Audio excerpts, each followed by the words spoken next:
Byju's one's India's most valuable edtech startup. ഇന്ത്യയുടെ മാത്രം തന്നെയല്ല, ലോകത്തിന്റെ നെറുകയിൽ നിന്നിരുന്ന ഇന്ത്യയുടെ അഭിമാനമായിട്ടുള്ള, കേരളത്തിന്റെ അഭിമാനമായിട്ടുള്ള ഒരു സ്റ്റാർട്ടപ്പ് ഫൗണ്ടറും സ്റ്റാർട്ടപ്പുമായിരുന്നു ബൈജു എന്ന് പറയുന്നത്. ഒരുപാട് ബില്യൺസ് ഓഫ് ഡോളേഴ്സ് റേസ് ചെയ്തിട്ടുള്ള, ഒരുപാട് കമ്പനികളെ അക്വയർ ചെയ്തിട്ടുള്ള, എന്നാൽ ഷാറൂഖ് ഖാൻ, മോഹൻലാൽ, അതുപോലെ ഒരുപാട് ബ്രാൻഡ് അംബാസഡേഴ്സിന് ഉണ്ടായിരുന്നത്. അത് എന്തിനധികം Lionel Messi, Indian cricket team, world cup, അങ്ങനെ പല രീതിയിലും നമുക്കൊരു അഭിമാന ബ്രാൻഡായിട്ട് മാറിയ ഒരു എഡ്ടെക് സ്റ്റാർട്ടപ്പ് ആയിരുന്നു ബൈജൂസ്. പക്ഷേ ഓൾ ഓഫ് എ സഡൻ എല്ലാം തകർന്ന് തരിപ്പണമായി. ഒരുപാട് റീസൺസ് ഉണ്ട്. നമ്മൾ പല വീഡിയോസിൽ കണ്ടതാണ്, ന്യൂസിൽ കണ്ടതാണ്, മീഡിയ എല്ലാം പല രീതിയിൽ അതിനെ വ്യാഖ്യാനിക്കപ്പെട്ടിട്ടുണ്ട്. ഒരുപാട് റീസൺസ് ഉണ്ട്. അതിൽ ഒരു റീസൺ, ക്യാപിറ്റൽ മിസ്മാനേജ്മെന്റ് എന്ന് പറയുന്ന ഒരു റീസണിനെ കുറിച്ചാണ് ഇന്നത്തെ വീഡിയോയിൽ നമ്മൾ ചർച്ച ചെയ്യാൻ പോകുന്നത്, അല്ലെങ്കിൽ നമ്മൾ ഡിസ്കസ് ചെയ്യാൻ പോകുന്നത്. ലോകത്തെ തന്നെ 70% സ്റ്റാർട്ടപ്പുകളും ആദ്യത്തെ 5 വർഷത്തിനുള്ളിൽ ഷട്ട് ഡൗൺ ആവുന്നുണ്ട്. അതിന്റെ മേജർ റീസൺ എന്ന് പറയുന്നത് പോക്കറ്റ് എം ടി ആവുന്നത് തന്നെയാണ്. അതായത് കമ്പനിയുടെ ക്യാപിറ്റൽ സീറോ ആവുന്നു. ആ ക്യാപിറ്റൽ സീറോ ആവുന്നത്, അല്ലെങ്കിൽ ക്യാപിറ്റൽ തീരാൻ പോകുന്ന സമയത്ത് തന്നെ ഫൗണ്ടേഴ്സിന്റെ എനർജിയും ഡ്രെയിൻ ആവും. അപ്പൊ ഈ ക്യാപിറ്റൽ മിസ്മാനേജ്മെന്റ് എന്ന് പറയുന്നത്, അല്ലെങ്കിൽ ക്യാപിറ്റൽ ഷോർട്ട് ആവുന്നതൊക്കെ സ്റ്റാർട്ടപ്സിൽ വളരെ കോമൺ ആയിട്ടുള്ള, എന്നാൽ സ്റ്റാർട്ടപ്പ് പൂട്ടാൻ വേണ്ടി വരെ സാഹചര്യങ്ങൾ ക്രിയേറ്റ് ചെയ്യുന്ന ഒരു മിസ്റ്റേക്ക് ആണ് ശരിക്കും ക്യാപിറ്റൽ മിസ്മാനേജ്മെന്റ് എന്ന് പറയുന്നത്. അപ്പൊ ഇന്നത്തെ വീഡിയോയിൽ നമ്മൾ വളരെ ഡീപ്പായിട്ട്, വളരെ ഡിഫറെന്റ് സ്റ്റേജസിൽ എങ്ങനെ ക്യാപിറ്റലിനെ മാനേജ് ചെയ്യണം എന്നാണ് നമ്മൾ ഇന്നത്തെ വീഡിയോയിൽ ഡിസ്കസ് ചെയ്യാൻ പോകുന്നത്. അതിലെ ഫസ്റ്റ് സ്റ്റേജ് എന്ന് പറയുന്നത് ഏർലി സ്റ്റേജ് ആണ്. അതായത് നമ്മളൊരു MVP ബിൽഡ് ചെയ്തുകൊണ്ടിരിക്കുന്ന ഒരു സ്റ്റേജ്, അല്ലെങ്കിൽ നമ്മൾ പ്രൊഡക്റ്റ് മാർക്കറ്റ് ഫിറ്റ് ഐഡന്റിഫൈ ചെയ്യുന്നതിന് തൊട്ട് മുന്നേ ഉള്ള സ്റ്റേജ്. അപ്പൊ ഈ സ്റ്റേജിൽ നമുക്ക് വേണ്ട ഒരു കാര്യം എന്നത് പറയുന്നത് സ്റ്റാർട്ടപ്പ് ക്യാപിറ്റൽ ആണ്. അതായത് ഒരു ബിസിനസ് തുടങ്ങാനും വേണ്ടിയിട്ട് നമുക്ക് വേണ്ടിയിട്ടുള്ള ക്യാപിറ്റൽ, അതിനെ നമ്മൾ സ്റ്റാർട്ടപ്പ് ക്യാപിറ്റൽ എന്ന് വിളിക്കാം. അപ്പൊ ആ ക്യാപിറ്റൽ നമ്മൾ റേസ് ചെയ്യുന്നത് പല രീതിയിൽ നമ്മൾ റേസ് ചെയ്യാറുണ്ട്. നമ്മൾ ഏഞ്ചൽ ഫണ്ട് എടുക്കാറുണ്ട്, അല്ലെങ്കിൽ നമ്മുടെ ഫാമിലി ഫ്രണ്ട്സിന്റെ അടുത്ത് ഡെപ്റ്റ് ആയിട്ടും ഇക്വിറ്റിയിലൂടെ ഒക്കെ നമ്മൾ ഫണ്ട് റേസ് ചെയ്യാറുണ്ട്. നമുക്ക് ഒരുപാട് ഗ്രാൻഡ്സ് അവൈലബിൾ ആണ്, നമ്മൾ ഗ്രാൻഡ്സ് അവൈൽ ചെയ്യാറുണ്ട്, അല്ലെങ്കിൽ നമ്മൾ ഡെപ്റ്റ് ആയിട്ട് ലോൺ ആയിട്ടൊക്കെ ഫണ്ട് എടുക്കാറുണ്ട്. അപ്പൊ ഈ ഫണ്ട് എന്ന് പറയുന്നത് ഒരിക്കലും ഒരു ബിസിനസ് സ്കെയിൽ ചെയ്യാനും അല്ലെങ്കിൽ പ്രോഫിറ്റ് ജനറേറ്റ് ചെയ്യാനും വേണ്ടിയിട്ട് നമ്മൾ എടുക്കുന്ന ഫണ്ടല്ല. ഈ സ്റ്റാർട്ടപ്പ് ക്യാപിറ്റൽ എന്ന് പറയുന്നത് നമ്മളെ സർവൈവ് ചെയ്യിപ്പിക്കാൻ, നമുക്കൊരു പ്രൊഡക്റ്റ് ബിൽഡ് ചെയ്ത് ആ പ്രൊഡക്റ്റ് മാർക്കറ്റിൽ എത്തിക്കുന്നത് വരെ നമ്മുടെ കമ്പനിയെ സർവൈവ് ചെയ്യിപ്പിക്കാനും വേണ്ടിയിട്ട് നമ്മൾ ഉപയോഗിക്കുന്ന ഫണ്ടിനെയാണ് നമ്മൾ സ്റ്റാർട്ടപ്പ് ക്യാപിറ്റൽ എന്ന് പറയുന്നത്. അപ്പൊ ഈ സ്റ്റാർട്ടപ്പ് ക്യാപിറ്റൽ റിലേറ്റഡ് ആയിട്ടുള്ള കുറച്ച് കാര്യങ്ങളാണ് അടുത്തത് നമ്മൾ ഡിസ്കസ് ചെയ്യാൻ പോകുന്നത്. അതിലെ ഫസ്റ്റ് വൺ എന്ന് പറയുന്നത് കമ്പനിയുടെ ക്യാപിറ്റലും നിങ്ങളുടെ ക്യാപിറ്റലും, അതായത് കമ്പനിയുടെ ഫിനാൻസും നിങ്ങളുടെ ഫിനാൻസും ഡിഫറെന്റ് ആണ് എന്നുള്ളത് നിങ്ങൾ ഉൾക്കൊള്ളുക. ഇത് പല ഫൗണ്ടേഴ്സും വരുത്തുന്ന ഒരു മിസ്റ്റേക്കാണ്. ഏർലി സ്റ്റേജിൽ മേ ബി കമ്പനി ഇൻകോർപ്പറേറ്റ് ചെയ്തിട്ടുണ്ടാവില്ല. അപ്പൊ കമ്പനിയുടെ എല്ലാ ക്യാഷ് ഡീലിങ്സും നമ്മൾ പേഴ്സണൽ അക്കൗണ്ട് വഴി ആയിരിക്കും ചെയ്യുന്നത്. അല്ലെങ്കിൽ ഒരു പക്ഷേ കമ്പനി ഇൻകോർപ്പറേറ്റ് ചെയ്തിട്ടുണ്ടാവും, കമ്പനിക്ക് ബാങ്ക് അക്കൗണ്ട് ഉണ്ടാവും. എന്നെങ്കിൽ കൂടെ നമ്മൾ കമ്പനിയുടെ ബാങ്ക് അക്കൗണ്ടിൽ നിന്ന് നമ്മുടെ പേഴ്സണൽ അക്കൗണ്ടിലേക്കും, നമ്മുടെ പേഴ്സണൽ അക്കൗണ്ടിൽ നിന്നും കമ്പനിയുടെ ബാങ്ക് അക്കൗണ്ടിലേക്കും ഒരുപാട് ട്രാൻസാക്ഷൻസ് വരുത്തിയിട്ടുണ്ടാവും. ഇത് കമ്പനിയുടെ അക്കൗണ്ടിലെ എല്ലാ കാശും നമ്മുടെ കാശാണ് എന്നുള്ളൊരു, അല്ലെങ്കിൽ ഫൗണ്ടേഴ്സിന്റെ ക്യാപിറ്റൽ ആണ് എന്നുള്ള ഒരു തോട്ട് പ്രോസസ്സിൽ നിന്ന്, അല്ലെങ്കിൽ അവരുടെ അങ്ങനെ ഒരു ചിന്താഗതിയിൽ നിന്നാണ് അവർ അങ്ങനെ ഒരു പ്രവൃത്തിയിലേക്ക് പോകുന്നത്. അപ്പൊ ആ മിസ്റ്റേക്ക് നിങ്ങൾ ചെയ്യാതിരിക്കുക. പേഴ്സണൽ ഫിനാൻസ് വേറെ, കമ്പനിയുടെ ഫിനാൻസ് വേറെ. The second thing is spend only what moves the needles. അതായത് ഒരുപാട് കാര്യങ്ങൾക്ക് വേണ്ടിയിട്ട് നമുക്ക് ഇനീഷ്യലി ഈ ഫണ്ട് നമുക്ക് സ്പെൻഡ് ചെയ്യാൻ പറ്റും. മേ ബി നമുക്ക് നല്ലൊരു ഓഫീസ് ക്രിയേറ്റ് ചെയ്യാൻ വേണ്ടിയിട്ട് ഒരു ഓഫീസിന്റെ കൺസ്ട്രക്ഷനോ, അല്ലെങ്കിൽ ഒരു ഹാഷ് പോഷ് ഇന്റീരിയർ ഒക്കെ ഒരു ഓഫീസ് എടുക്കാനും വേണ്ടിയിട്ട് നമുക്ക് ഈ ഫണ്ട് യൂസ് ചെയ്യാം. ഒരുപാട് ആൾക്കാരെ ഹയർ ചെയ്യാനും വേണ്ടിയിട്ട് ചൂസ് ചെയ്യാം. അല്ലെങ്കിൽ ഈ ഫണ്ട് തന്നെ നമുക്ക് നമ്മുടെ വെൽബീങ്ങിനും വേണ്ടിയിട്ട്, നമുക്ക് നല്ലൊരു സാലറി ഡ്രോ ചെയ്യാനും വേണ്ടിയിട്ട് യൂസ് ചെയ്യാം ഫൗണ്ടേഴ്സിന്. അങ്ങനെ പല രീതിയിൽ നമുക്ക് ഈ എമൗണ്ട് സ്പെൻഡ് ചെയ്യാം. പക്ഷെ അവിടുത്തെ തമ്പ് റൂൾ എന്താണെന്ന് വെച്ച് കഴിഞ്ഞാൽ, കമ്പനിയെ മുന്നോട്ട് നയിക്കുന്ന, അല്ലെങ്കിൽ കമ്പനിയുടെ നെക്സ്റ്റ് സ്റ്റേജിലേക്ക് എത്താൻ സഹായിക്കുന്ന, അല്ലെങ്കിൽ കമ്പനിയുടെ റവന്യൂ ഇൻക്രീസ് ചെയ്യാൻ പറ്റുന്ന, അങ്ങനെ കമ്പനിനെ മുന്നോട്ട് കൊണ്ടുപോകാൻ പറ്റുന്ന കാര്യങ്ങളിൽ മാത്രം നിങ്ങൾ എന്ത് ചെയ്യുക, ഈ ഫണ്ട് യൂസ് ചെയ്യുക. വേറെ ഒന്നിനും വേണ്ടിയിട്ട് ഈ ഫണ്ട് യൂസ് ചെയ്യാതിരിക്കുക. അപ്പൊ നിങ്ങൾ ഓരോ ഡിസിഷൻ എടുക്കുമ്പോൾ, ഒരു ഓഫീസ് എടുക്കുമ്പോൾ, ഒരു 10 സീറ്റിന്റെ ഓഫീസ് എടുക്കുമ്പോൾ അതിന് നിങ്ങൾക്ക് 2 ലക്ഷം സ്പെൻഡ് ചെയ്യാം, മേ ബി 20,000 സ്പെൻഡ് ചെയ്യാൻ പറ്റുമായിരിക്കും. അപ്പൊ നിങ്ങൾ ചിന്തിക്കേണ്ടത്, 2 ലക്ഷം സ്പെൻഡ് ചെയ്ത് കഴിഞ്ഞാൽ എന്റെ കമ്പനിയെ 10x മുന്നോട്ട് കൊണ്ടുപോകാൻ സാധിക്കുമോ? അതായത് 20,000 സ്പെൻഡ് ചെയ്ത് കഴിഞ്ഞാൽ നിങ്ങൾക്ക് ഓഫീസ് കിട്ടും. തൊട്ടടുത്ത് നിങ്ങൾക്ക് വേറൊരു ഓപ്ഷൻ ഉണ്ട്, 2 lakh സ്പെൻഡ് ചെയ്ത് കഴിഞ്ഞാലും 10 സീറ്റർ കിട്ടും. അപ്പൊ 2 lakh സ്പെൻഡ് ചെയ്യുമ്പോൾ 10x ആണല്ലോ നിങ്ങൾ ഇവിടെ സ്പെൻഡ് ചെയ്തത്. അതുപോലെ ഗ്രോത്തും 10x ആയിരിക്കണം. അപ്പൊ കമ്പനിയുടെ ആ നീഡിൽ മൂവ് ചെയ്യാൻ ഈ ഒരു സ്പെൻഡ് സഹായിക്കുന്നുണ്ടോ ഇല്ലേ എന്നുള്ളത് നിങ്ങളൊരു ലിറ്റ്മസ് ടെസ്റ്റ് ആക്കി എടുക്കുക. മറ്റൊരു കാര്യം, ഇത് വളരെ കോമൺലി ഡിസ്കസ് ചെയ്യപ്പെടാത്തൊരു കാര്യമാണ് നിങ്ങളുടെ ക്യാപിറ്റൽ സോഴ്സ്. ആ ക്യാപിറ്റൽ സോഴ്സ് എന്താണ് എന്നുള്ളത് നിങ്ങൾ വളരെ ഡീപ്പായിട്ട് അനലൈസ് ചെയ്തിരിക്കണം. നമ്മുടെ നാട്ടിൽ എസ്പെഷ്യലി കേരളത്തിൽ പല കൈൻഡ് ഓഫ് ഫണ്ട്സ് അവൈലബിൾ ആണ്. ഇൻഡിവിജ്വൽസിൽ നിന്നൊക്കെ നമ്മൾ ഫണ്ട് എടുക്കുമ്പോൾ അവരുടെ സോഴ്സ് എന്താണ് എന്നുള്ളത് നമ്മൾ അനലൈസ് ചെയ്യേണ്ടതുണ്ട്, അല്ലെങ്കിൽ നമ്മൾ പഠിക്കേണ്ടതുണ്ട്. നമ്മൾ ഡെസ്പറേറ്റ് ആണ് എന്നുള്ളത് കൊണ്ട്, അല്ലെങ്കിൽ നമ്മുടെ കമ്പനിക്ക് ഇപ്പോൾ ഫണ്ട് അത്യാവശ്യമാണ് എന്നുള്ളത് കൊണ്ട് ആരിൽ നിന്നും എത്ര ഫണ്ട് വേണമെങ്കിലും എടുക്കാം എന്നുള്ളൊരു തോട്ട് പ്രോസസ് നിങ്ങൾക്ക് ഉണ്ടാവരുത്. നിങ്ങൾ ആരുടെ അടുത്തുനിന്ന് ഫണ്ട് എടുക്കുകയാണെന്നുണ്ടെങ്കിലും, അത് ഇക്വിറ്റി ഫണ്ട് ആണ് എന്നുണ്ടെങ്കിലും, അത് ഡെപ്റ്റ് ആണ് എന്നുണ്ടെങ്കിലും, അവരുടെ സോഴ്സ് എന്താണ്, ആ ഇൻസ്റ്റിറ്റ്യൂട്ടിന്റെ സോഴ്സ് എന്താണ്, ആ ഓർഗനൈസേഷന്റെ സോഴ്സ് എന്താണ്, ഇത് നിങ്ങൾ വളരെ ഡീപ്പായിട്ട് അനലൈസ് ചെയ്യേണ്ടതുണ്ട്. അത് നിങ്ങൾ തീർച്ചയായിട്ടും ചെയ്തിരിക്കണം. അല്ലാതെ ഡെസ്പറേഷന്റെ പുറത്ത് ഏത് രീതിയിലുള്ള ഫണ്ടോ അല്ലെങ്കിൽ ആ ഫണ്ടിന്റെ ബാക്ക്ഗ്രൗണ്ട് നോക്കാതെ ഫണ്ട് എടുക്കാൻ പാടില്ല. അടുത്തത് ഒരു ഫിനാൻഷ്യൽ ഹൈജീൻ വേണം എന്നുള്ള വളരെ ബേസിക് ആയിട്ടുള്ള കാര്യമാണ്. നിങ്ങൾക്ക് ഇത് സ്പെൻഡ് ചെയ്യുമ്പോൾ ഞാൻ മറ്റൊരു എപ്പിസോഡിൽ പറഞ്ഞതുപോലെ തന്നെ ആ ക്യാഷിനും ക്യാഷ് ഔട്ടും നിങ്ങൾ വളരെ ചിന്തിച്ചിട്ട് മാത്രം ചെയ്യുക. അത് നമ്മൾ റവന്യൂ വരുന്നതായി കഴിഞ്ഞാലും അതുപോലെ തന്നെ എക്സ്പെൻസ് പോകുന്നതായി കഴിഞ്ഞാലും അത് ചിന്തിച്ചിട്ട് ചെയ്യുക. And the fifth one is all about your runway. നിങ്ങളുടെ റൺവേ എന്താണെന്നുള്ള നല്ല ബോധ്യം നിങ്ങൾക്ക് വേണം. അപ്പൊ റൺവേ എന്ന് പറഞ്ഞു കഴിഞ്ഞാൽ എന്താണ്? അത് നമ്മുടെ ബാങ്ക് ബാലൻസ് ഡിവൈഡഡ് ബൈ നമ്മുടെ മന്ത്ലി ബേൺ ആണ്. നമ്മുടെ ബാങ്ക് ബാലൻസ് ഇപ്പോൾ 10 lakhs ആണെന്ന് വിചാരിക്കുക. നമുക്ക് ഓരോ മാസവും നമുക്ക് സ്പെൻഡ് ചെയ്യേണ്ടി വരുന്നത് 1 lakh ആണ്. റവന്യൂ ഇല്ല. റവന്യൂ വന്നു കഴിഞ്ഞാൽ വീണ്ടും നമ്മുടെ റൺവേ കൂടും. റവന്യൂ ഇല്ലാത്തൊരു സിനാരിയോയിൽ 1 lakh ആണ് നമുക്ക് മന്ത്ലി സ്പെൻഡ് ഉള്ളത്. നമ്മുടെ ബാങ്ക് ബാലൻസ് 10 lakh ആണ്. അപ്പൊ 10 lakh ഡിവൈഡഡ് ബൈ 1 lakh എന്ന് പറയുന്നത് 10 എന്നുള്ളതാണ്. അപ്പൊ 10 മാസമാണ് നമ്മുടെ റൺവേ. അപ്പൊ ഒരു 10 to 15 months എങ്കിലും നമ്മുടെ കയ്യിൽ റൺവേ വേണം. അത് റൺവേ ഉണ്ട് എന്നുള്ളത് നമ്മൾ ഉറപ്പ് വരുത്തുക. അല്ലാതെ നമ്മൾ റൺവേനെ നെഗ്ലക്ട് ചെയ്ത് കഴിഞ്ഞാൽ എന്താ സംഭവിക്കുക എന്ന് വെച്ച് കഴിഞ്ഞാൽ നമ്മുടെ ഒരു മാസം, ആ മാസം നമുക്ക് റവന്യൂക്ക് ഷോർട്ട് വന്നു, അല്ലെങ്കിൽ നമ്മുടെ ബാങ്ക് ബാലൻസ് ഇല്ല എന്നുള്ളത് നമ്മൾ ആ മാസം തിരിച്ചറിഞ്ഞു കഴിഞ്ഞാൽ അപ്പൊ നമ്മൾ ഫണ്ടിന് വേണ്ടി ഓടേണ്ടി വരും. അപ്പൊ നമ്മുടെ എനർജി എല്ലാം നമുക്ക് ലോസ്റ്റ് ആവും. നമ്മുടെ കൂടുതൽ സമയം നമ്മൾ ഫണ്ട് റൈസിംഗിലേക്കും അതുപോലെ ഡെപ്റ്റ് റൈസ് ചെയ്യുന്നതിലേക്കും ഫോക്കസ് ചെയ്യേണ്ടി വരും. നമ്മുടെ പ്രൊഡക്റ്റിലേക്കും ഗ്രോത്തിലേക്കും സ്കെയിലിംഗിലേക്കും നമ്മുടെ ടീമിലേക്കൊന്നും നമുക്ക് കോൺട്രിബ്യൂട്ട് ചെയ്യാൻ സമയവും എനർജിയും ഇല്ലാത്തൊരവസ്ഥ വരും. അപ്പൊ റൺവേ നെഗ്ലക്ട് ചെയ്തതുകൊണ്ടാണ് നമുക്ക് ഇത്തരത്തിലുള്ള സിറ്റുവേഷൻസ് വരുന്നത്. അപ്പൊ റൺവേ എത്രയാണ് എന്നുള്ളതും റൺവേ എങ്ങനെയൊക്കെ മാറുന്നു എന്നുള്ള നല്ല ബോധ്യം ഓരോ ഫൗണ്ടേഴ്സിനും വേണം. അത് ഫൗണ്ടേഴ്സിന് മാത്രമല്ല, സീനിയർ ലെവലിലുള്ള എല്ലാവർക്കും ആ റൺവേനെ കുറിച്ചുള്ള ബോധ്യം വേണം. അത് വെച്ചിട്ടായിരിക്കണം നമ്മുടെ ഡിസിഷൻ മേക്കിംഗ്. അപ്പൊ റൺവേന്റെ ഇമ്പോർട്ടൻസ് എന്താണെന്നുള്ളത് എല്ലാവർക്കും മനസ്സിലായി എന്ന് വിചാരിക്കുന്നു. നമ്മളിപ്പോ 5 കാര്യങ്ങൾ ഏർലി സ്റ്റേജിൽ നമ്മൾ ശ്രദ്ധിക്കേണ്ട 5 കാര്യങ്ങളാണ് ഇപ്പൊ ഡിസ്കസ് ചെയ്തിട്ടുള്ളത്. ഇനി നമ്മൾ ഡിസ്കസ് ചെയ്യാൻ പോകുന്നത് ഗ്രോത്ത് സ്റ്റേജിൽ നമ്മൾ ശ്രദ്ധിക്കേണ്ട 5 കാര്യങ്ങളെ കുറിച്ചാണ്. നമ്മുടെ കൂട്ടത്തിലുള്ള മെജോറിറ്റി ഓഫ് ഫൗണ്ടേഴ്സും ഇപ്പൊ എത്തി നിൽക്കുന്ന ഒരു സ്റ്റേജ് ആയിരിക്കും ഗ്രോത്ത് സ്റ്റേജ്. ഈ ഗ്രോത്ത് സ്റ്റേജ് വളരെ ഇമ്പോർട്ടന്റ് ആയിട്ടുള്ള ഒരു സ്റ്റേജ് ആണ്. ഇവിടെയാണ് നമ്മൾ നമ്മുടെ അംബിഷനും ഡിസിപ്ലിനും തമ്മിൽ ബാലൻസ് ചെയ്യേണ്ടത്. നമ്മുടെ അംബിഷനും ഡിസിപ്ലിനും തമ്മിൽ ബാലൻസ് ചെയ്തിട്ടില്ല എന്നുണ്ടെങ്കിൽ നമുക്ക് നമ്മുടെ ഓർഗനൈസേഷൻ ഈ സ്റ്റേജിൽ വെച്ച് ക്ലോസ് ചെയ്യേണ്ട സിറ്റുവേഷൻ ഉണ്ടാവും. അപ്പൊ അത് അവോയ്ഡ് ചെയ്യാനും വേണ്ടിയിട്ട് നമ്മൾ ശ്രദ്ധിക്കേണ്ട, ഗ്രോത്ത് സ്റ്റേജിൽ ശ്രദ്ധിക്കേണ്ട 5 കാര്യങ്ങളെ കുറിച്ചാണ് ഇനി നമ്മൾ ഡിസ്കസ് ചെയ്യാൻ പോകുന്നത്.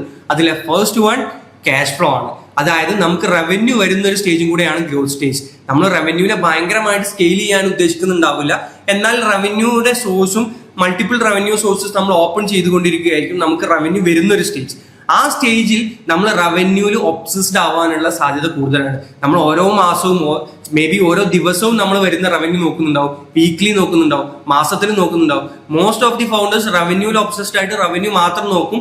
എന്നാൽ എക്സ്പെൻസ് അവർ നെഗ്ലക്ട് ചെയ്യും, അല്ലെങ്കിൽ എക്സ്പെൻസ് അവർ നോക്കാൻ മറന്നു പോകും പല സമയങ്ങളിലും. അപ്പൊ ക്യാഷ് ഫ്ലോ എന്ന് പറഞ്ഞു കഴിഞ്ഞാൽ cash in and cash out എന്നുള്ളതാണ്. നമ്മുടെ കമ്പനിയിലേക്ക് എത്ര റവന്യൂ വരുന്നു എന്നുള്ളതും എത്ര റവന്യൂ പോകുന്നു എന്നുള്ളതും നിങ്ങൾ അനലൈസ് ചെയ്യുക. അപ്പൊ അതാണ് നിങ്ങൾ ശ്രദ്ധിക്കേണ്ട ഫസ്റ്റ് തിങ്, ക്യാഷ് ഫ്ലോ. രണ്ടാമതായിട്ട് നിങ്ങൾ ശ്രദ്ധിക്കേണ്ട കാര്യം ബേൺ റേറ്റ് ആണ്. അതായത് ഒരു മാസം നമുക്ക് എന്തൊക്കെ എക്സ്പെൻസ് ഉണ്ട് എന്നുള്ളത്.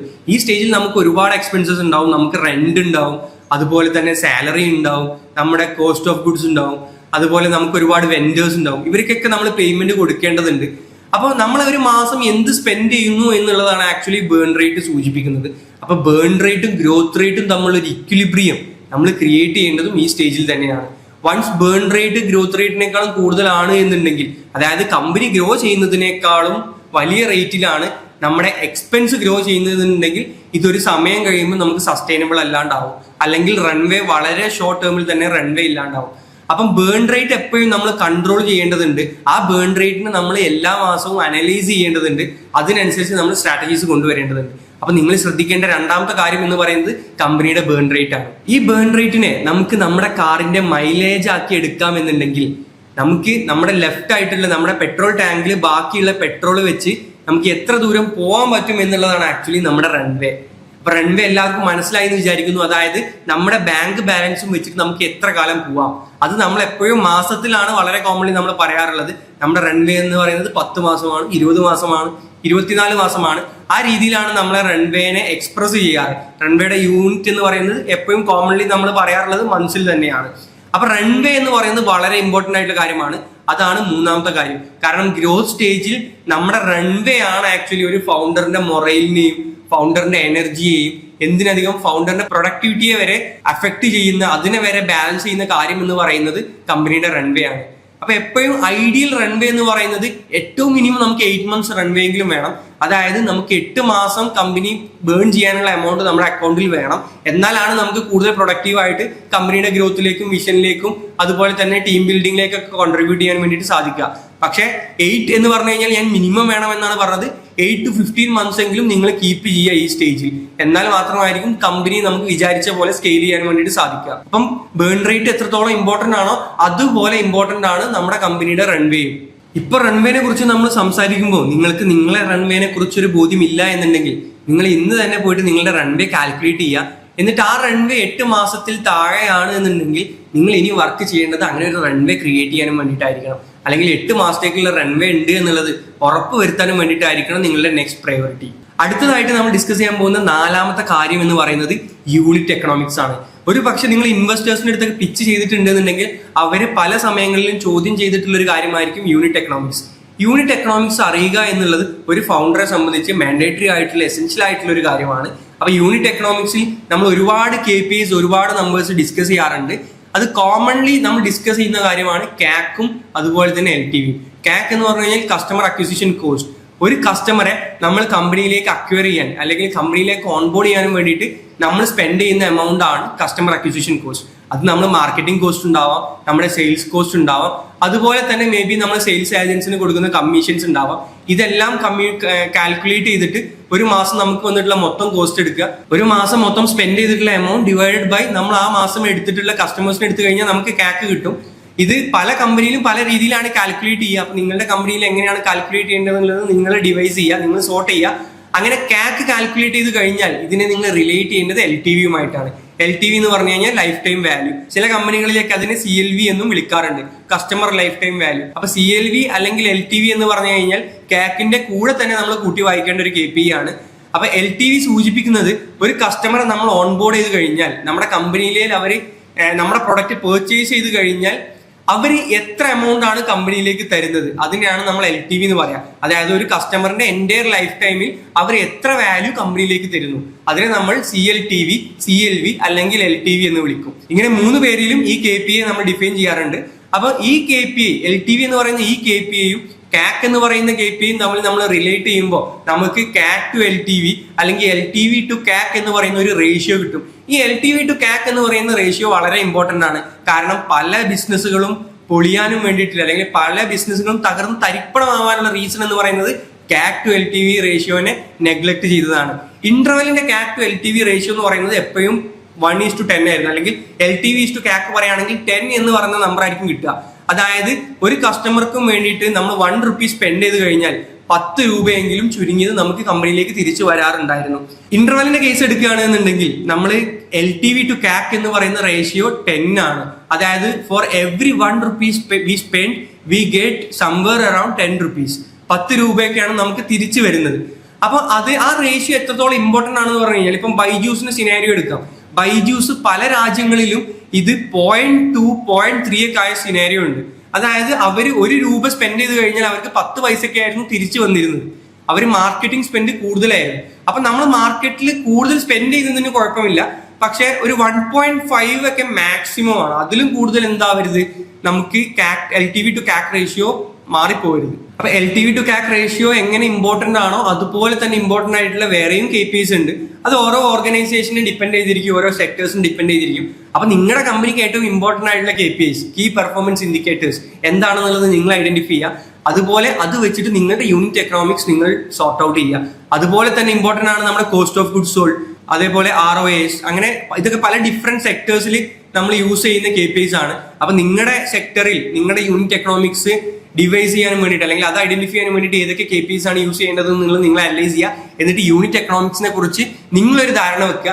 എന്നിട്ട് MIS അഥവാ മാനേജ്മെന്റ് ഇൻഫർമേഷൻ സിസ്റ്റം എന്ന് പറയുന്ന സമ്പ്രദായം നിങ്ങൾ നിങ്ങളുടെ കമ്പനിയിൽ ഇംപ്ലിമെന്റ് ചെയ്യുക. അപ്പൊ ഇതുപോലെ യൂണിറ്റ് എക്കണോമിക്സ് റിലേറ്റഡ് ആയിട്ടുള്ള KPIs വീക്കിലിയും മന്ത്ലിയൊക്കെ നമ്മൾ റെക്കോർഡ് ചെയ്ത് വെക്കുന്ന സംവിധാനമാണ് മാനേജ്മെന്റ് ഇൻഫർമേഷൻ സിസ്റ്റം. പലപ്പോഴും ഏഞ്ചൽ റൗണ്ട് ഒക്കെ ഇൻവെസ്റ്റ്മെന്റ് എടുക്കുമ്പോൾ അല്ലെങ്കിൽ ഒരു സീഡ് റൗണ്ട് കഴിഞ്ഞിട്ട് ഒരു പ്രീ സീരീസ് എ ഒക്കെ നമ്മൾ ചെയ്യുകയാണെന്നുണ്ടെങ്കിൽ അത്തരം റൗണ്ട്സിലൊക്കെ ഇൻവെസ്റ്റേഴ്സ് ചോദിക്കുന്ന ഒരു ഡോക്യുമെന്റും കൂടെയാണ് MIS. അപ്പൊ MIS കീപ്പ് ചെയ്യുന്ന ഒരു സംവിധാനം ഫൗണ്ടേഴ്സ് ഒരു ഹാബിറ്റ് ആക്കി മാറ്റുക. അത് ഫൗണ്ടേഴ്സിന് ഒരു ഹാബിറ്റ് ആക്കി മാറ്റി കഴിഞ്ഞാൽ നമ്മൾ ആ ഹാബിറ്റിലൂടെ നമ്മൾ കടന്നു പോകുമ്പോൾ നമുക്ക് കിട്ടുന്ന ഇൻസൈറ്റ്സും നമ്മൾക്ക് വരുന്ന ഒബ്സർവേഷൻസും ഒരുപാട് കൂടുതലായിരിക്കും.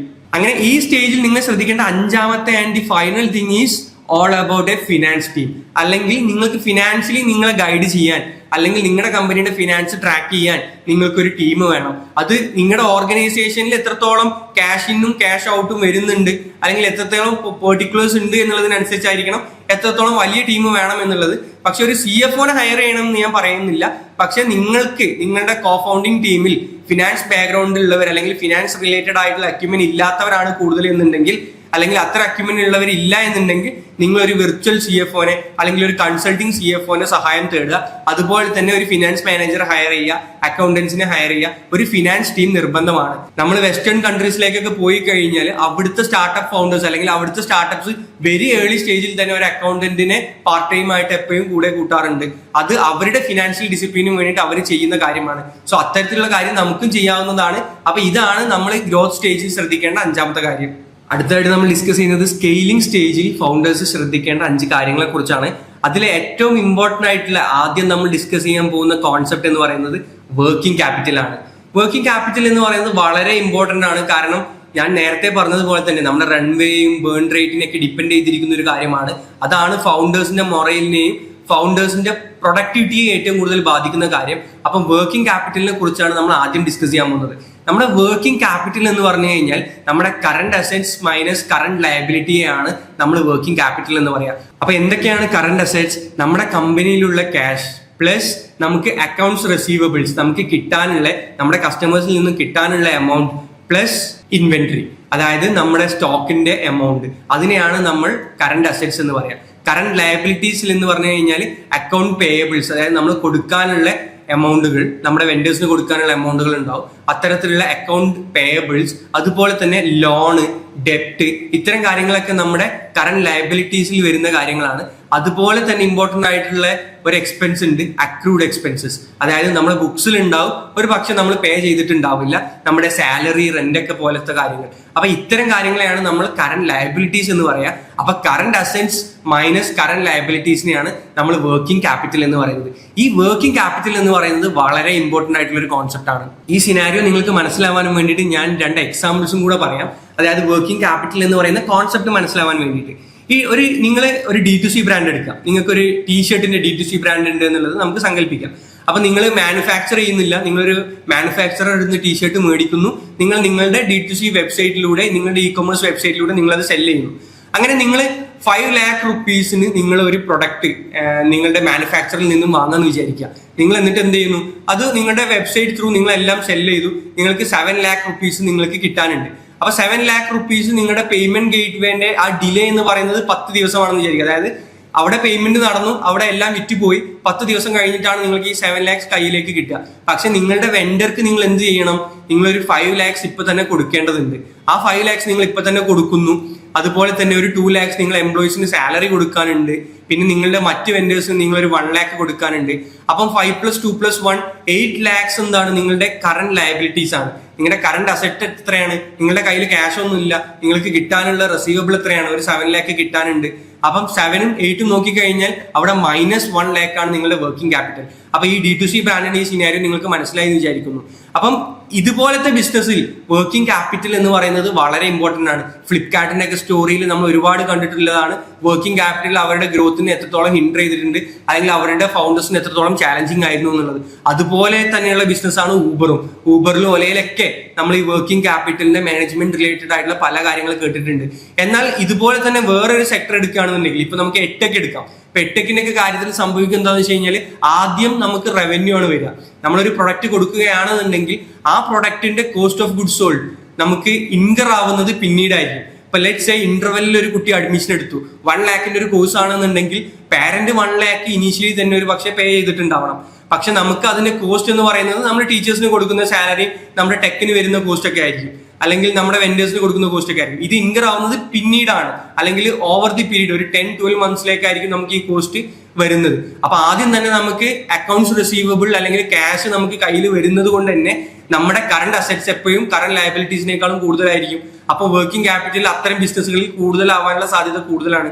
അപ്പൊ വർക്കിംഗ് ക്യാപിറ്റൽ മാനേജ് ചെയ്യുക എന്ന് പറയുന്നത് വളരെ ഇമ്പോർട്ടന്റ് ആയിട്ടുള്ള ഒരു കോൺസെപ്റ്റ് ആണ്, എസ്പെഷ്യലി നമ്മുടെ സ്കെയിലിംഗ് സ്റ്റേജിൽ. ഇപ്പൊ വർക്കിംഗ് ക്യാപിറ്റൽ റിലേറ്റഡ് ആയിട്ടുള്ള തമ്പ് റൂൾ എന്താന്ന് വെച്ച് കഴിഞ്ഞാൽ ensure customers pay faster than you pay the vendors. ഈ ഒരു കോൺസെപ്റ്റ് നിങ്ങൾക്ക് മനസ്സിലായി എന്ന് വിചാരിക്കുന്നു.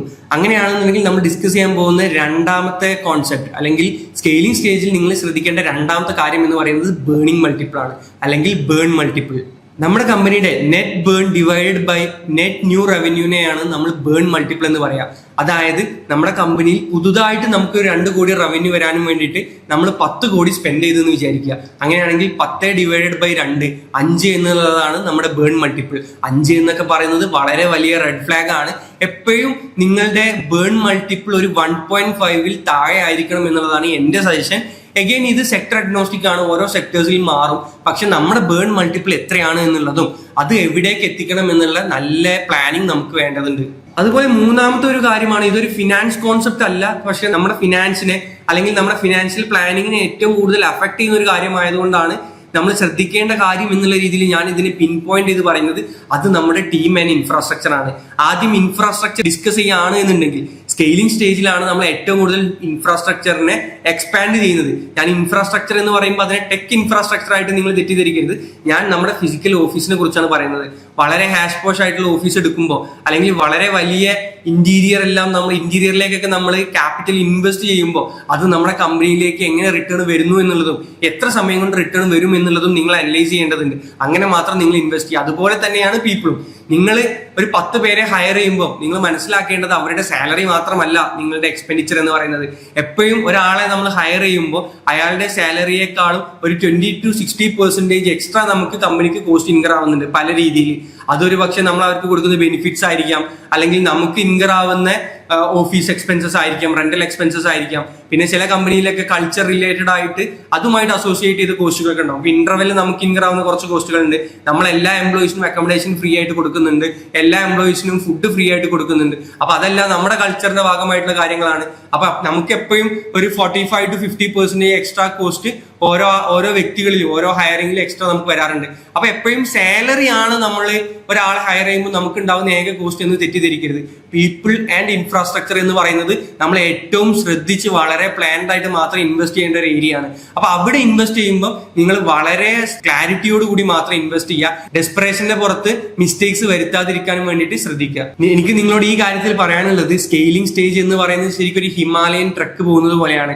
ഹിമാലയത്തിലേക്ക് നമ്മൾ ട്രക്ക് പോകുമ്പോൾ നമ്മുടെ കയ്യിലുള്ള ഏറ്റവും നല്ല ഷൂവും അതുപോലെ തന്നെ ഏറ്റവും ഭംഗിയുള്ള ഡ്രസ്സുകളും പുതിയ ജീനൊക്കെ എടുത്തിട്ടല്ലല്ലോ പോവുക. നമ്മൾ എങ്ങനെയാ പോവുക? നമുക്ക് അവിടെ സർവൈവ് ചെയ്യാനും വേണ്ടിയിട്ട് നമ്മളെ സഹായിക്കുന്നത്, അല്ലെങ്കിൽ ആ ട്രക്ക് നമ്മളെ കംപ്ലീറ്റ് ചെയ്യാനും വേണ്ടിയിട്ട് സഹായിക്കുന്നത്, നമുക്കത് ക്ലൈംബ് ചെയ്യാനും വേണ്ടിയിട്ട് സഹായിക്കുന്ന ആ ഇൻസ്ട്രുമെന്റ്സ് അല്ലെങ്കിൽ അതിന് ഹെൽപ്ഫുൾ ആവുന്ന കാര്യങ്ങൾ മാത്രം എടുത്തിട്ടായിരിക്കും നമ്മൾ ട്രക്കിന് പോവുക. അതുപോലെ തന്നെയാണ് നമ്മുടെ സ്റ്റാർട്ടപ്പ് സ്കെയിൽ ചെയ്യുമ്പോഴും നമ്മളെ സ്കെയിൽ ചെയ്യാൻ നമ്മളെ ഹെൽപ്പ് ചെയ്യുന്ന കാര്യങ്ങളിലേക്ക് മാത്രം നിങ്ങൾ ഇൻവെസ്റ്റ് ചെയ്യുക, അതിൽ മാത്രം ഫോക്കസ് ചെയ്യുക, ബാക്കിയുള്ള കാര്യങ്ങളൊക്കെ മാറ്റിവെക്കുക. സ്കെയിലിംഗ് സ്റ്റേജിൽ നിങ്ങൾ ശ്രദ്ധിക്കേണ്ട നാലാമത്തെ കാര്യം ഫണ്ട് റേസിംഗുമായി സംബന്ധിച്ചിട്ടുള്ള ഡിസിപ്ലിൻ ആണ്. ഇത് പല രീതിയിലാണ് ഫൗണ്ടേഴ്സ് ഇന്റർപ്രറ്റ് ചെയ്യാറുള്ളത്. അതായത് ഒരു ഫണ്ട് നമ്മൾ റേസ് ചെയ്ത് കഴിഞ്ഞാൽ പിന്നീട് നെക്സ്റ്റ് ഫണ്ട് നമ്മൾ എപ്പോഴാണ് റേസ് ചെയ്യേണ്ടത് എന്നുള്ളത് പല ഫൗണ്ടേഴ്സും ചോദിക്കാറുണ്ട്. എപ്പോഴും 12-18 മന്ത്സിന്റെ ഗ്യാപ്പ് എങ്കിലും നമുക്ക് മിനിമം 2 ഫണ്ട് റേസിംഗ് റൗണ്ട്സിനിടയിൽ വേണം എന്നുള്ളതാണ്. അല്ലെങ്കിൽ അത് സൂചിപ്പിക്കുന്നത് ഫൗണ്ടേഴ്സിന്റെ ലാക്ക് ഓഫ് പ്ലാനിങ് ആണ്, അല്ലെങ്കിൽ ഫൗണ്ടേഴ്സ് പ്രൊജക്ഷൻസിൽ നിന്നും അല്ലെങ്കിൽ അവരുടെ വിഷനിൽ നിന്നും അത്രയും ഡീവിയേറ്റ് ചെയ്തു എന്നുള്ളതാണ് സൂചിപ്പിക്കുന്നത്. അപ്പം നമ്മുടെ ഫണ്ട് റേസിംഗ് റിലേറ്റഡ് ആയിട്ടുള്ള ഡിസിപ്ലിൻ ഇതിൽ വളരെ ഇമ്പോർട്ടന്റ് ആണ്. ഓരോ റൗണ്ട്സിന്റെ ഇടയിലും നമ്മൾ ഗ്യാപ്പ് കീപ്പ് ചെയ്യേണ്ടതുണ്ട്. അതുപോലെ തന്നെ നമ്മുടെ റൺവേ അവസാനിക്കുന്നതിന്റെ അറ്റ്ലീസ്റ്റ് ഒരു 8-12 മന്ത്സ് മുന്നെങ്കിലും നമ്മൾ അടുത്ത ഫണ്ട് റേസിംഗിന്റെ ആ ഒരു ജേർണി സ്റ്റാർട്ട് ചെയ്യണം, അല്ലെങ്കിൽ അടുത്ത ഫണ്ട് റേസിംഗ് നമ്മൾ ഡിസ്കഷൻസ് ആരംഭിക്കേണ്ടതുണ്ട്. ആൻഡ് 6-9 മന്ത്സിന് മുന്നേ നമ്മൾ ക്ലോസ് ചെയ്യേണ്ടതുണ്ട് കോൺവെർസേഷൻസ്. അപ്പം ഫണ്ട് റേസിംഗ് റിലേറ്റഡ് ആയിട്ടുള്ള ഇത്തരം കുറച്ച് ഡിസിപ്ലിൻസ് ഉണ്ട്. നമ്മൾ എപ്പോൾ പിച്ച് ചെയ്ത് സ്റ്റാർട്ട് ചെയ്യണം, എപ്പോൾ നമ്മൾ ഫണ്ടിങ് റൗണ്ട് ക്ലോസ് ചെയ്യണം, അതുപോലെ തന്നെ അടുത്ത ഫണ്ട് റേസിംഗ് റൗണ്ട് നമ്മൾ എപ്പോഴത്തേക്ക് പ്ലാൻ ചെയ്യണം. ഇതിനെ കുറിച്ചൊക്കെ വളരെ വ്യക്തമായിട്ടുള്ള ഒരു ക്ലാരിറ്റി ഉള്ള ഒരു പിക്ചറോട് കൂടി മാത്രം ഫണ്ട് റേസ് ചെയ്യുക, അല്ലാതെ നമുക്ക് കാശിന് ആവശ്യമുള്ളപ്പോഴൊക്കെ ഓരോ റൗണ്ട് ഫണ്ട് റേസ് ചെയ്യാതിരിക്കുക. അപ്പൊ ആ ഫണ്ട് റേസിംഗ് റിലേറ്റഡ് ആയിട്ടുള്ള ഡിസിപ്ലിൻ ആണ് സ്കെയിലിംഗ് സ്റ്റേജിൽ നിങ്ങൾ ശ്രദ്ധിക്കേണ്ട 4ാമത്തെ കാര്യം. And the final one, scaling സ്റ്റേജിൽ നിങ്ങൾ ശ്രദ്ധിക്കേണ്ട 5ാമത്തെ കാര്യം എന്ന് പറയുന്നത് ഫിനാൻഷ്യൽ പ്ലാനിങ് ആൻഡ് ബജറ്റിംഗ് ആണ്. ഫിനാൻഷ്യൽ പ്ലാനിങ് എന്ന് പറഞ്ഞാൽ കുറച്ചും കൂടെ ലോങ് ടേം ആണ്. ഒരു ലോങ് ടേമിലേക്ക് നിങ്ങൾ ക്രിയേറ്റ് ചെയ്യുന്ന ഫിനാൻസ് പ്ലാനിങ്ങിനെയാണ് ഞാൻ ഉദ്ദേശിച്ചിട്ടുള്ളത്. അതുപോലെ ബജറ്റിംഗ് എന്ന് പറഞ്ഞു കഴിഞ്ഞാൽ കുറച്ചും കൂടെ ഷോർട്ട് ടേമിലേക്ക്, അതായത് മന്ത്ലി അല്ലെങ്കിൽ ക്വാർട്ടർലി നമ്മുടെ ക്യാഷ് ഇൻ ആൻഡ് ഔട്ടിനെ നമ്മൾ ബജറ്റ് ചെയ്യുക എന്നുള്ളതാണ് ഞാൻ ബജറ്റിങ്ങിലൂടെ ഉദ്ദേശിച്ചത്. അപ്പൊ ഈ ഫിനാൻഷ്യൽ പ്ലാനിങ്ങും ബജറ്റിങ്ങും നമ്മൾ ചെയ്യേണ്ടതുണ്ട്. അത് വളരെ നിർബന്ധമായിട്ടുള്ള ഒരു കാര്യമാണ്. അത് നമ്മൾ ഒരിക്കലും വിട്ടുപോകരുത്. നമ്മൾ ഓരോ ക്വാർട്ടറിലേക്കും ഓരോ മന്തിലേക്കും നമ്മുടെ റവന്യൂ എന്തായിരിക്കും എന്നുള്ളതും അതിന് ആനുപാതികമായിട്ട് നമുക്ക് എന്തൊക്കെ എക്സ്പെൻസ് വരാനുണ്ട് എന്നുള്ളതും അത് നമ്മൾ നെക്സ്റ്റ് മന്തിലേക്കും നെക്സ്റ്റ് ക്വാർട്ടറിലേക്കും നമ്മൾ പ്ലാൻ ചെയ്യേണ്ടതുണ്ട്. അതിലേക്ക് മാക്സിമം നമ്മൾ അലൈൻ ചെയ്യാൻ ശ്രമിക്കേണ്ടതുണ്ട്. അതിൽ നിന്നുള്ള ഡീവിയേഷൻസിനെ കുറിച്ച് നമ്മൾ പഠിക്കേണ്ടതുണ്ട്. അത് റിപ്പീറ്റ് ചെയ്യാതിരിക്കാനുള്ള മെഷേഴ്സ് നമ്മൾ എടുക്കേണ്ടതുണ്ട്. അപ്പൊ ഇത്തരം കാര്യങ്ങളാണ് ബജറ്റിംഗ് റിലേറ്റഡ് ആയിട്ട് നമ്മൾ ശ്രദ്ധിക്കേണ്ടത്. അതുപോലെ ഫിനാൻഷ്യൽ പ്ലാനിങ് എന്ന് പറഞ്ഞു കഴിഞ്ഞാൽ കുറച്ചും കൂടെ ലോങ് ടേമിലേക്ക് നമ്മൾ പ്ലാൻ ചെയ്യുന്നതാണ്. അതുപോലെ തന്നെ നമ്മുടെ ഇൻകം, ഏതൊക്കെ റവന്യൂ സ്ട്രീംസിലൂടെ എത്രയൊക്കെ ഇൻകം നമുക്ക് വരാനുണ്ട് അതിനെ നമ്മൾ അനലൈസ് ചെയ്യുക. അതുപോലെ തന്നെ ഏതൊക്കെ സോഴ്സിലൂടെയാണ് നമ്മുടെ എക്സ്പെൻസുകൾ പോകുന്നത്, നമ്മുടെ എക്സ്പെൻസിനെ നമ്മൾ ഒരു ഡിഫറെന്റ് സെഗ്മെന്റ്സിലേക്ക് നമ്മൾ പ്ലാൻ ചെയ്യുക. അതിന് ഓരോ സെക്ടേഴ്സിൽ ഓരോ ഗോൾഡൻ റേഷ്യോ ഒക്കെ ഉണ്ട്. മോസ്റ്റ് ഓഫ് ദി സെക്ടേഴ്സിൽ 50% എക്സ്പെൻസുകളും പീപ്പിൾ അല്ലെങ്കിൽ പ്രൊഡക്റ്റ് റിലേറ്റഡ് ആയിരിക്കും. ഒരു 30% ഒക്കെ സെയിൽസ് ആൻഡ് മാർക്കറ്റിംഗ് ആയിരിക്കും. അതുപോലെ 20% എക്സ്പെൻസ് അതർ എക്സ്പെൻസസ് ആയിരിക്കും. ഇതാണ് ഒരു ഗോൾഡൻ റേഷ്യോ എന്ന് പറയുന്നത്, 5:3:2 എന്ന് പറയുന്നത്. എന്നാൽ ഇത് സെക്ടേഴ്സിനനുസരിച്ച് മാറാം. ഇപ്പൊ നിങ്ങളൊരു D2C ഫൗണ്ടർ കാണുന്നുണ്ടെങ്കിൽ നിങ്ങൾ ഈ ഗോൾഡൻ റേഷ്യോ ഫോളോ ചെയ്യേണ്ടതില്ല. D2C ബ്രാൻഡ്സിൽ അല്ലെങ്കിൽ D2C B2B SaaS അല്ല ഞാൻ പറയുന്നത്. D2C ബ്രാൻഡ്സിന്റെ ഒക്കെ കാര്യത്തിൽ മാർക്കറ്റിംഗ് ആൻഡ് സെയിൽസ് കുറച്ചും കൂടെ ഇൻക്രീസ് ആവാനുള്ള സാധ്യതയുണ്ട്. അതുപോലെ B2B SaaS ആണ് എന്നുണ്ടെങ്കിൽ, അതായത് സോഫ്റ്റ്വെയർ ആസ് സർവീസ്, നിങ്ങളൊരു കമ്പനി റൺ ചെയ്യുകയാണെന്നുണ്ടെങ്കിൽ അത്തരം കമ്പനികൾ പ്രൊഡക്റ്റ് റിലേറ്റഡ് ആയിട്ടുള്ള അല്ലെങ്കിൽ ടെക് റിലേറ്റഡ് ആയിട്ടുള്ള കോസ്റ്റുകളുടെ റേഷ്യോ കൂടാൻ സാധ്യതയുണ്ട്. അപ്പൊ നിങ്ങളുടെ സെക്ടേഴ്സിന്റെ, നിങ്ങളുടെ കോമ്പറ്റീറ്റേഴ്സിന്റെ ഫിനാൻഷ്യൽ പ്ലാനിങ് എങ്ങനെയാണ് എന്നുള്ളതും അവരുടെ ഫിനാൻഷ്യൽ അലൊക്കേഷൻ, എക്സ്പെൻസിന്റെ അലൊക്കേഷൻ എങ്ങനെയാണെന്നുള്ളതും നിങ്ങൾ പഠിക്കുക. അത് കൂടുതൽ അനലൈസ് ചെയ്യുക. എന്നിട്ട് നിങ്ങളുടെ സെക്ടറിന് ഏറ്റവും ഐഡിയൽ ആയിട്ടുള്ള ഒരു ഗോൾഡൻ റേഷ്യോ നിങ്ങൾ ഫിനാൻഷ്യൽ പ്ലാനിങ്ങിൽ നിങ്ങളുടെ കമ്പനിയിലും ഇംപ്ലിമെന്റ് ചെയ്യുക. അപ്പം നമ്മുടെ ഫിനാൻസ് പ്ലാൻ ചെയ്തിട്ടായിരിക്കണം നമ്മൾ എക്സിക്യൂട്ട് ചെയ്യേണ്ടത്. അല്ലാതെ ഇന്ന് വരുന്നു, ഇന്ന് കുറച്ച് കാശ് വരുന്നു, ഇന്ന് കുറച്ച് കാശ് പോകുന്നു, നാളെയും ഇത് തന്നെ സംഭവിക്കുന്നു, അടുത്ത ആഴ്ചയും ഇത് തന്നെ സംഭവിക്കുന്നു, അങ്ങനെ വിത്ത് ദി ഫ്ലോ പോവുക എന്നുള്ളത് ഒരിക്കലും ഒരു ഫൗണ്ടർ വിചാരിക്കരുത്. നമ്മൾ ഫിനാൻസ് ഓവർ ദി ഇയറിലേക്ക് നമ്മൾ പ്ലാൻ ചെയ്യേണ്ടതുണ്ട്. നമ്മുടെ ക്വാർട്ടർലി ആൻഡ് മന്ത്ലി നമ്മൾ ബജറ്റുകൾ പ്രിപ്പയർ ചെയ്യേണ്ടതുണ്ട്. ഇതിനെ വളരെ സ്ട്രിക്റ്റ് ആയിട്ട് ഫോളോ ചെയ്യേണ്ടതുണ്ട്. അപ്പൊ ഇതാണ് സ്കെയിലിംഗ് സ്റ്റേജിൽ ഫൗണ്ടേഴ്സ് ശ്രദ്ധിക്കേണ്ട 5ാമത്തെ കാര്യം. അപ്പൊ നമ്മൾ 3 സ്റ്റേജുകളിലായിട്ട് ഫൗണ്ടേഴ്സ് ശ്രദ്ധിക്കേണ്ട 5 കാര്യങ്ങൾ വീതം നമ്മൾ ഡിസ്കസ് ചെയ്തു. നമ്മൾ ഏർലി സ്റ്റേജിൽ 5 കാര്യങ്ങൾ ഡിസ്കസ് ചെയ്തു. അത് കഴിഞ്ഞ് ഗ്രോത്ത് സ്റ്റേജിൽ 5 കാര്യങ്ങൾ ഡിസ്കസ് ചെയ്തു. ഇപ്പൊ അവസാനമായിട്ട് നമ്മൾ സ്കെയിലിംഗ് സ്റ്റേജിലും 5 കാര്യങ്ങൾ ഡിസ്കസ് ചെയ്തു. അപ്പൊ ഇതെല്ലാം സെക്ടർ സ്പെസിഫിക് ആണ്, ഈവൻ ജോഗ്രഫി സ്പെസിഫിക് ആണ്, ഈവൻ ഇത് ഫൗണ്ടേഴ്സിന്റെ അക്യുമെനും കോഫൗണ്ടേഴ്സിന്റെ എണ്ണത്തിനനുസരിച്ച് വരെ കാര്യങ്ങളെല്ലാം സ്പെസിഫിക് ആണ്. നമ്മളിത് ചെയ്യേണ്ട രീതിയും നമ്മളിത് മനസ്സിലാക്കേണ്ട രീതിയൊക്കെ ഡിഫറെന്റ് ആയിരിക്കും. പക്ഷേ ക്യാപിറ്റൽ മാനേജ്മെന്റ് എന്ന് പറയുന്നത് നമ്മുടെ ഫ്യൂച്ചറിനെ ഡിറ്റർമൈൻ ചെയ്യുന്ന, നമ്മുടെ സക്സസിനെ ഡിറ്റർമൈൻ ചെയ്യുന്ന ഒരു ഇമ്പോർട്ടന്റ് ഫാക്ടർ ആണ് എന്നുള്ളതും ഓരോ സ്റ്റേജിലും നമ്മൾ ശ്രദ്ധിക്കേണ്ട കാര്യങ്ങളും എന്താണ് എന്നുള്ളത് നിങ്ങൾക്ക് മനസ്സിലായി എന്ന് വിചാരിക്കുന്നു. അത് ശ്രദ്ധിക്കുന്നവരാണ് എന്നുണ്ടെങ്കിൽ നിങ്ങൾ അങ്ങനെ തന്നെ മുന്നോട്ട് പോവുക. നിങ്ങൾ ഇത്രയും കാലം ഇതിൽ വിട്ടുപോയിട്ട് എന്തെങ്കിലും കാര്യങ്ങൾ ഉണ്ട് എന്നുണ്ടെങ്കിൽ അത് നിങ്ങൾ എന്ത് ചെയ്യുക, ഇനി കൂടുതൽ പ്രയോറിറ്റി അതിലേക്ക് കൊടുക്കുക. അത് നിങ്ങൾ ശ്രദ്ധിക്കുക. നാളെ ഇത് നിങ്ങൾ എന്ത് ചെയ്യരുത്, നിങ്ങളുടെ കമ്പനിയുടെ ഒരു ഫെയിലിയറിന്റെ റീസൺ ആയിട്ട് ഒരിക്കലും വരരുത്. അത് വരാതിരിക്കാനും വേണ്ടിയിട്ടാണ് ഇന്ന് വീഡിയോയിൽ നമ്മൾ ഡിഫറെന്റ് സ്റ്റേജസിലേക്ക് ഇത്രയും കാര്യങ്ങൾ ഡിസ്കസ് ചെയ്തത്.